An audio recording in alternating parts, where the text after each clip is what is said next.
Bem, povo abençoado, aqui é aproximadamente meia-noite e 19 minutos. E eu sei que do outro lado da terra, do lado oriental agora é manhã.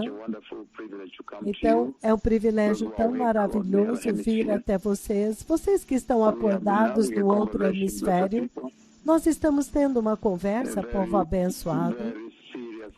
Uma conversa muito, muito séria. Nós estamos tendo uma conversa sobre o que acontece no inferno. E o fato de que esta geração precisa ser um pouco mais cuidadosa na forma como elas lidam com as suas vidas, na forma como eles navegam as suas vidas. Esta geração precisa estar ciente de que esta vida é muito preciosa. Enquanto vocês estão aqui, vocês precisam se preparar para o reino do céu.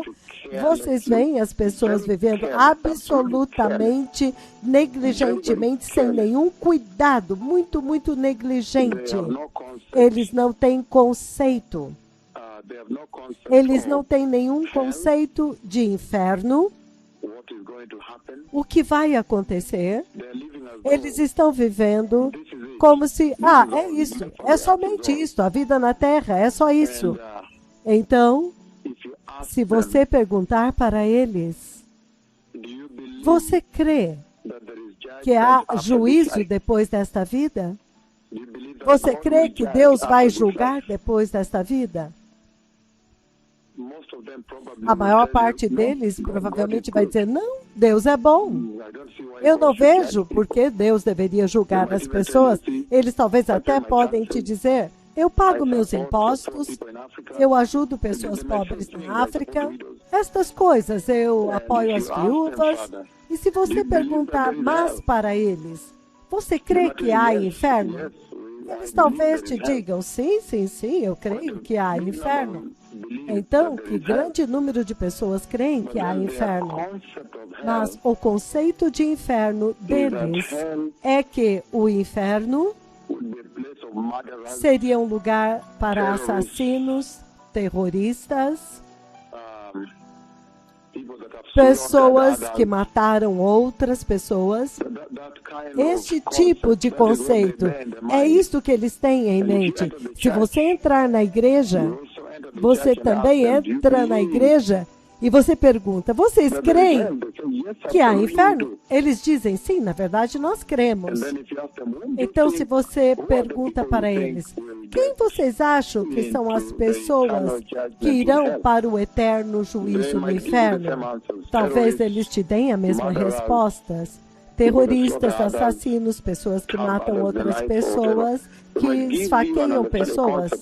Eles vão dar para você o próprio conceito deles de inferno. Então, se você avançar mais a pergunta para eles, pela forma como eles estão na igreja hoje, você pergunta, você acha que você pode conseguir, talvez você vá para o inferno? Você acha que você vai acabar no inferno? Então, você poderá ficar surpreso, porque a maior parte deles dirá, não eu. Não eu. Eu não. Porque a maneira de entender o juízo vindouro de Deus, a forma como o inimigo, como ele cegou o entendimento a respeito do juízo vindouro de Deus, é impressionante. Por quê? Todos os cristãos creem que alguém, outra pessoa, irá para o inferno, mas não eles não. O tempo todo, todos os cristãos creem que é alguém mais, é outra pessoa que vai para o inferno, mas eles não. Então, se você perguntar para os cristãos, ou se você ouvi-los falar, ou pregar, ou celebrar, você os ouve dizendo, nós estaremos no céu, nós vamos estar no reino do céu, nós vamos entrar no céu. Eles exalam uma confiança tão grande de que eles estarão dentro do céu. Entretanto, se você desapontá-los com uma simples escritura como esta de Hebreus 12:14, porque sem santidade ninguém verá o Senhor, então, neste ponto, há uma controvérsia. Você encontra uma contradição? Porque a vida de porosidade, a vida presente na igreja, ou cristianismo pós-moderno, porosidade, cristianismo aberto, onde tudo é aceitável, eles podem usar as roupas e a aparência do mundo na igreja. Entretanto, os designers do mundo, eles têm uma certa intenção, eles têm intenções morais, eles não têm o objetivo de Deus quando eles desenham este tipo de roupa, mas a igreja deste dia presente tem misturado isto no seu cristianismo, na sua salvação. Então, por quê? Por que a igreja, todos eles creem que eles estão indo para o céu e é a outra pessoa que está indo para o inferno? Na verdade, são poucas pessoas, assassinos, terroristas, aqueles que esfaqueiam pessoas. Por que eles creem na igreja que é outra pessoa que irá para o inferno? Mas quando você põe este prumo deles a respeito dos padrões para entrar no reino do Deus Todo-Poderoso, que sem santidade ninguém verá o Senhor, então eles ficam chocados, eles ficam paralisados, eles tentam argumentar, dizem, mas Deus é um Deus bom, não vejo porque Deus iria punir. Nós fazemos bem, nós vamos para a igreja, estamos adorando Ele. Então você vê que eles tentam argumentar. E, entretanto, naquele dia, não haverá nenhum lugar para argumentar coisa nenhuma. Se você pegar o sistema da igreja, o ecossistema das igrejas, das comunidades da igreja, e perguntar para eles, você acha que você pode acabar no inferno? Provavelmente todos eles vão dizer, não, eu não. Eu estou na igreja, eu nasci de novo, eu sou cristão. Então, é impressionante o conceito, o entendimento a respeito dos dias finais e a respeito do último juízo e do juízo que a igreja deste dia presente tem.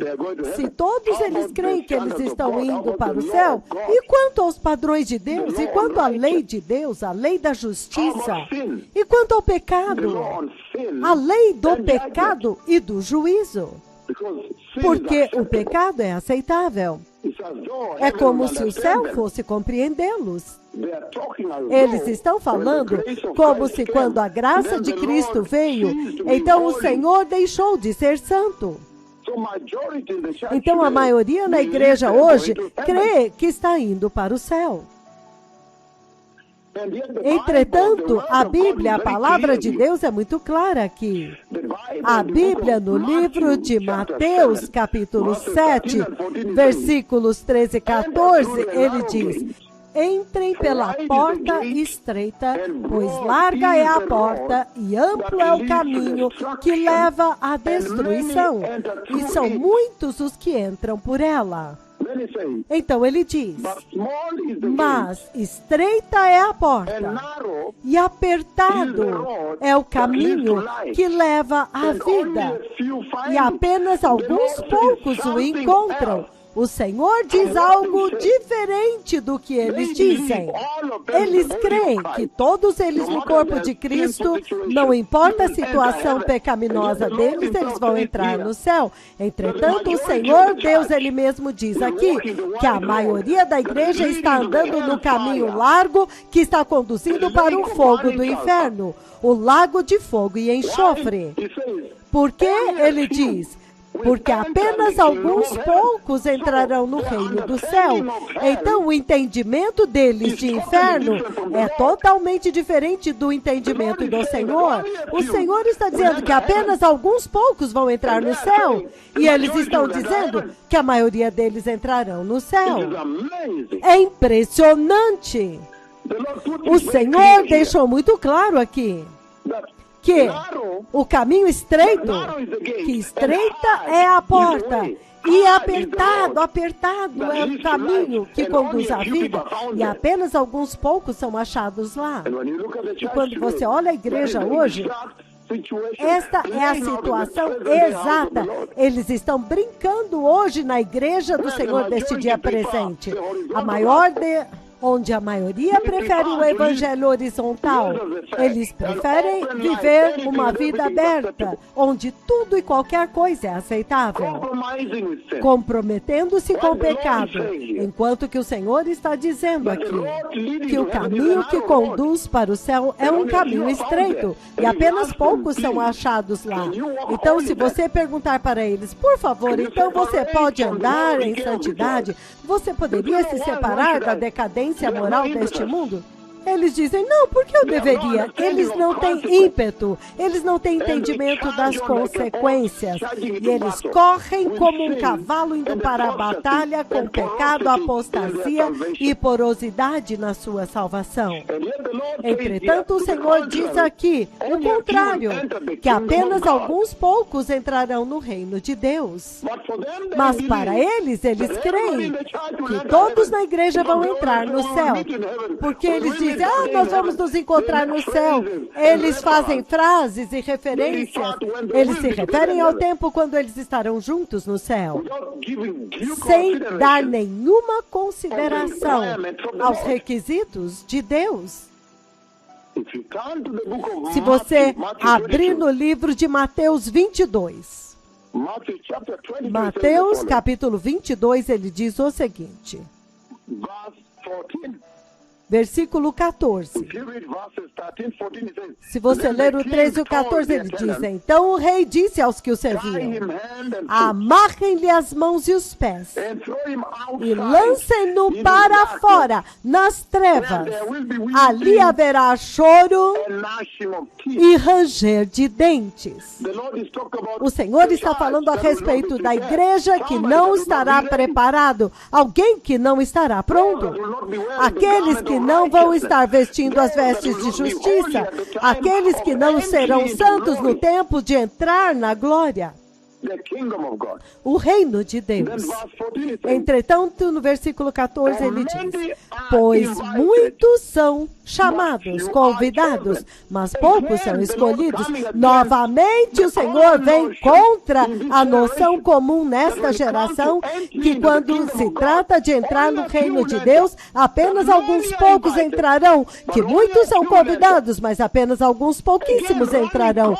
Novamente, indo ao contrário ao entendimento da igreja deste dia presente a respeito de entrar no céu e entrar no inferno. Eles acham que outras pessoas entrarão, não eles, no inferno não. Eles estão além da reprovação, da corrupção moral desta vida. Então, quando você se move agora para o versículo 8, então ele define para você aqueles que irão para o inferno. Entretanto, quando você pergunta para o cristão deste dia presente, você acha que há alguma chance de você acabar no inferno pela forma como você está vivendo?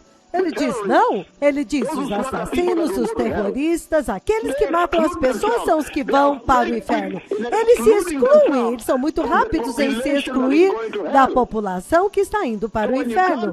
Então, quando você chega a Apocalipse, capítulo 21, versículo 8, e ouve agora como que a Bíblia define aqueles que irão para o inferno, podemos ir até lá? Apocalipse 21, versículo 8, ele diz, depois de definir aqueles que entram no céu, então ele diz, mas os covardes, aí está agora, aqueles que são covardes, eles não querem se levantar pelo evangelho. Se você não pode se levantar pelo evangelho no seu local de trabalho, eles te dizem, não pregue Jesus aqui, não tente ganhar nenhuma alma aqui. Não nos incomode com a Bíblia aqui. E eles são covardes, eles temem perder os seus empregos. Os covardes, os incrédulos. Ok? Tudo bem com eles, porque eles dizem, aqueles que estão fora da igreja, que são incrédulos, irão para o inferno. Isso é absolutamente verdade. Então, ele acrescenta os depravados, os assassinos. Tudo bem até aqui. Os que cometem imoralidade sexual, agora ele pegou a igreja. Então, finalmente, você descobre que a igreja está entre aqueles que estão indo para o inferno. Porque agora ele diz que os que praticam imoralidade sexual, então você pergunta, não há imoralidade nesta igreja? Não há abortos nesta igreja? Não há moços e moças morando juntos sem casar? Então você os pega bem ali. Entretanto, no começo, quando você perguntava para eles, você acha que há alguma chance de você acabar no inferno? Eles dizem, não, aqui o inferno é para aqueles que não creem, para os assassinos. Então agora o próprio Deus está definindo quem irá para o inferno, depois que ele acabou com os depravados, os assassinos. Então ele diz, os que são imorais sexualmente. Entretanto, quando você entra na igreja deste dia presente, você descobre que a imoralidade foi institucionalizada e está muito bem estabelecida. E ele diz, aqueles que praticam feitiçaria, ok, eles não têm problemas com isso. Os que praticam idolatria, adoram ídolos, não tem problema aqui. E todos os mentirosos. Então, quando você vai na igreja, você encontra mentirosos lá. Novamente, você os pega aqui. Agora, eles estão se juntando à população que está indo para o inferno. E ele diz, e eles estarão destinados ao lago de fogo que arde com enxofre. Essa é a segunda morte. Impressionante, povo abençoado. Impressionante, absolutamente, realmente impressionante. Que quando você sai para perguntar para a igreja, qualquer cristão na igreja, você acha que pela forma como você está vivendo, você pode ir para o inferno? Eles dizem, não, eu estou indo para o céu. Por quê? Porque eu nasci de novo. Mas e quanto aos padrões de Deus? E quanto à santidade de Deus? Porque ele diz que sem santidade, ninguém verá o Senhor. Significando que então você não pode entrar no céu, porque Deus é absolutamente santo e absolutamente justo. Mas a igreja é sempre rápida em se excluir daqueles que estão indo para o inferno. Entretanto, quando você olha a Bíblia agora em Apocalipse 21:8, definindo a população que estará no inferno, aqueles que se constituem a população do lago de fogo que queima com enxofre, então você descobre que alguns dos cristãos estão lá. Porque ele diz que os imorais sexualmente, então você pega a igreja bem aqui. Então, os mentirosos, então você descobre que a maioria da igreja está mentindo, inclusive no púlpito, há falsos profetas mentindo lá. Deus me enviou a lutar contra eles globalmente e matá-los globalmente.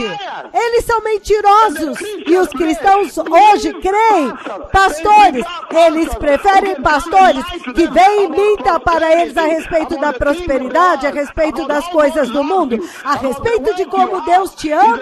E a riqueza que você tem é um sinal de aprovação de Deus. Mas em Lucas 16, o rico no inferno, ele nos diz que ele se arrependeu. Você descobre que a igreja, na verdade, é parte da população. Então ele está dizendo que muitos são convidados, chamados, mas poucos são escolhidos. Então, quando você vai ao livro de Mateus, capítulo 20, muitos são chamados, mas poucos são escolhidos. Mateus, capítulo 20, povo abençoado. O que é que ele quer dizer, então? Porque cada cristão não crê que eles vão acabar no inferno. A mentira do diabo. Então, eles perdem o seu padrão, eles abaixam o seu padrão de santidade, porque eles estão garantidos. Foi dito a eles pelos pastores que não se preocupem, já que você nasceu de novo, você vai entrar no inferno agora. Entretanto, o Senhor Deus Todo-Poderoso se importa com justiça e santidade, e ninguém que não é santo vai entrar no reino do céu. Por quê? Porque Deus é absolutamente totalmente santo, porque Ele deu o seu próprio Filho para pagar o preço para que você não tenha desculpa. Mateus capítulo 20. Eu vou ler o versículo 28. Mateus 20, 28, povo abençoado, ele diz o seguinte: assim como o Filho do Homem, que não veio para ser servido, mas para servir e dar a sua vida em resgate por muitos. Olha o convite! Ele diz, muitos são convidados, mas poucos são escolhidos. Então, quando você diz para eles para buscar a lei de Deus, a lei da justiça, a lei da santidade de Deus, a lei dos requisitos santos da salvação de Jesus, então eles vão embora e dizem, não, há liberdade para aqueles que são nascidos de novo. Nós somos cristãos modernos, Jesus sabe que nós amamos Ele. Entretanto, naquele dia, Deus não vai entender. Então ele diz que muitos são convidados, mas poucos são escolhidos. Agora você vê agora o convite em Mateus capítulo 20, versículo 28, que é para todos, para que todos os incrédulos, o mundo inteiro, todos os cristãos da igreja, o convite está dado aqui. Mas poucos são escolhidos. Quem são os escolhidos, então? São aqueles que temem a Deus, são aqueles que buscam a justiça. Eles receberam o entendimento de que esta é uma salvação santa e buscam a santidade. Entretanto, quando você pergunta para eles na igreja, você acha que há algum cristão aqui que está indo para o inferno? Eles dizem, não, aqui não. Por que aqui? São os incrédulos lá fora que vão para o inferno. Assassinos, terroristas. Eles nunca creem que eles vão acabar no inferno. Esta é a mentira do diabo. Em Mateus 20, 28, ele diz o seguinte, novamente, muitos são convidados, mas poucos são escolhidos. Quando eles recebem Cristo, e você implora para eles serem santos, para andar em justiça, para se vestir com santidade, eles vão embora e dizem, não, eu não penso assim. Então, eles querem a vida de porosidade, se comprometendo com o pecado. Entretanto, o Senhor diz, muitos são convidados, mas poucos são escolhidos que vão entrar. Mateus 26, 28, ele diz o seguinte. Mateus 26, 28, ele diz, este é o meu sangue, da aliança que é derramado em favor de muitos. Vejam o convite aqui de muitos, muitos são convidados para o perdão dos pecados. Finalmente apresentando o cálice do seu sangue. E ele disse que ele foi derramado, foi dado como um convite para o reino de Deus para muitos, para toda a humanidade. Mas será nem todos aceitaram o convite? Será que a igreja de hoje aceitou o convite para ser santo? Isso é um convite para ser justo. Isto é um convite para andar no temor de Deus. Veja o enorme convite. Veja como que o coração de Deus está aberto e rasgado para toda a humanidade e ele estendeu um convite para todos, uma mão para convidá-los, mas nem todos aceitaram o convite. Muitos são convidados, eles estão na igreja, mas será que todos aceitaram este convite? Lembrem-se. O único padrão que a igreja pode ter como evidência de que você aceitou o convite é quando agora o convite santificou a sua vida. Você foi restaurado, você escolheu Deus, você escolheu a justiça, você escolheu a santidade. Agora a sua vida e conduta mudou devido ao convite, significando que você é que a evidência, a sua evidência de que você aceitou o convite é a sua mudança de vida para estar sintonizado com o conteúdo do convite. O convite te convida para o reino de Deus e o reino de Deus é santo. Você então agora aceitou o convite e mudou a sua vida para ser santo. Então, sim, eu recebi o convite e eu quero entrar no céu. Romanos capítulo 5, 15. Romanos 5:15. O livro de Romanos, capítulo 5, versículo 15, povo abençoado. E ele diz, Romanos 5:15, ele diz, entretanto, não há comparação entre a dádiva e a transgressão. Pois, se muitos morreram por causa da transgressão de um só homem, quanto mais a graça de Deus e o dom de Deus que veio pela graça de um só homem, Jesus Cristo, transbordou para muitos, para o mundo inteiro. Mas você aceitou o convite? O convite foi estendido para toda a humanidade, todos os seres humanos, inclusive os da igreja. Mas será que eles aceitaram o convite? E ele diz que a evidência de que você foi convidado e que você aceitou o convite é quando agora o convite mudou a sua vida. O convite agora causou uma regeneração no seu coração. Você está vivendo em novidade de vida. O convite agora, ele tomou posse de você e você está vivendo em santidade. O convite agora consumiu você e mudou a sua conduta, mudou a forma como você anda, a forma como você se veste, aos seus amigos, seus conhecidos, familiares, como você vive a sua vida, como você adora, como você louva, como você ora, como você jejua. O convite foi estendido para todos, toda a humanidade, inclusive aqueles na igreja. Mas você aceitou o convite? Pergunte-se a si mesmo nesta manhã. O convite mudou a sua vida como um sinal de que sim, eu aceitei o convite. Você aceitou o convite de Deus? Que o Senhor os abençoe. Obrigado.